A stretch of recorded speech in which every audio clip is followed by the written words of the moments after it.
color as we do today. They loved whitewashed and gray clothes.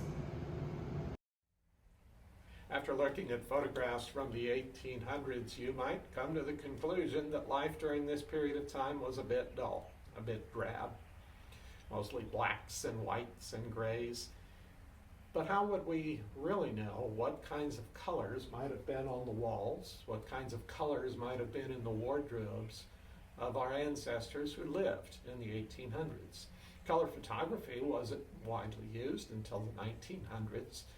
Many articles of clothing never survived to the present day because they were worn until they were worn out. But thankfully, some articles did survive.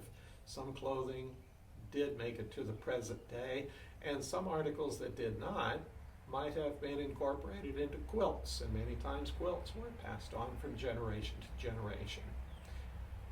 These clues, along with some ideas from newspaper articles, from personal letters, and the occasional color portrait, give us an idea that for some of our ancestors during certain times in their lives, they would have been surrounded by vibrant colors.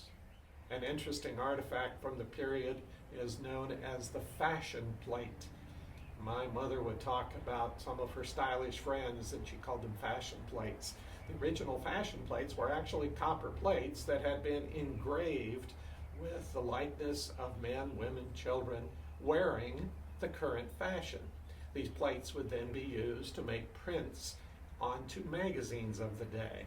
And after being printed into the magazine, they would have been hand-colored by people known as colorists. And that does give us an indication of some of the colors dressmakers and tailors would use in making these clothing articles for their customers. One of my favorites you can see here is an indication of some of the interesting fashion for men in the 1800s. This actually from the 1840s. My favorite is the young boy in the bottom row toward the center, and some of the clothing that he is wearing, the trousers, that are very similar to some that we wear here today at Log Cabin Village.